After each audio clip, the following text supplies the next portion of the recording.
दरम्यान पवारांच्या दाव्यावर विविध पक्षाच्या नेत्यांनी प्रतिक्रिया दिली, पाहूयात। मला जे त्यांनी सांगितलं म्हणजे जे मला माहिती आहे ते असं की दोन व्यक्ती त्यांच्याकडे गेल्या होत्या, आम्ही मतदार याद्या मॅनिप्युलेट करून देऊन तुम्हाला अमुक अमुक सीट निवडून देऊ, तो काहीतरी त्यांनी 160 असा काहीतरी आकडा सांगितला होता। आणि मला जे पवार साहेब माहिती आहेत त्यांचा याच्यावर विश्वासच बसला नाही। ते म्हणाले असं कसं होऊ शकते रे, आणि त्याच्यानंतर हा विषय काही त्यांनी पुढे नेला नाही।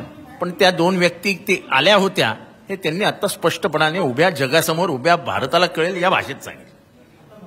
म्हणजे मतदार याद्यांमध्ये धांदली करण्यासाठी यंत्रणा कार्यरत होती आणि ती पार पवार साहेबांपर्यंत पोहोचली होती, हे स्पष्ट पवार साहेबांनीच तुम्हाला सांगितलं।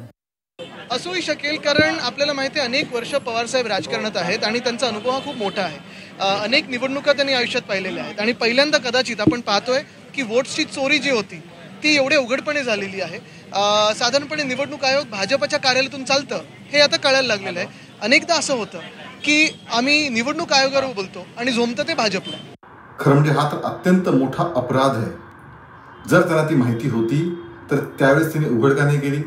आता ते म्हणतात ती माणसं मला माहिती नाहीत, ती माणसं लक्षात नाहीत, माझा लोकांवर विश्वास होता। खरं म्हणजे हे अत्यंत अपराधीपणाचं खोटेपणाचं सगळं आहे। कारण राहुल गांधींनी केलेली प्रेस ही मुळातच अत्यंत चुकीच्या तथ्या आधारे होती आणि त्या खोटं बोलण्याला शरद पवार का जोड देत आहेत हे कळत नाही। जर शरद पवारांना त्यावेळीच ती माहिती होती तर शरद पवारांनी त्यावेळी माहिती समोर आणायला पाहिजे होती।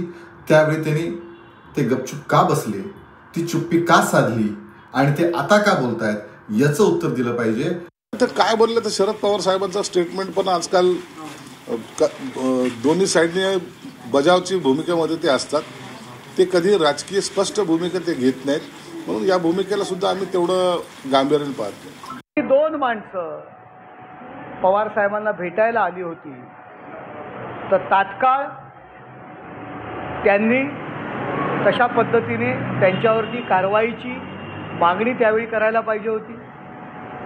ते राहुल गांधींना भेटायला घेऊन गेले, नाना पटोले म्हणतात राहुल गांधींना भेटायला गेले नव्हते, पवार साहेब म्हणतात की राहुल गांधींना मी भेटायला गेलो, तिथे राहुल गांधी नाही म्हणाले।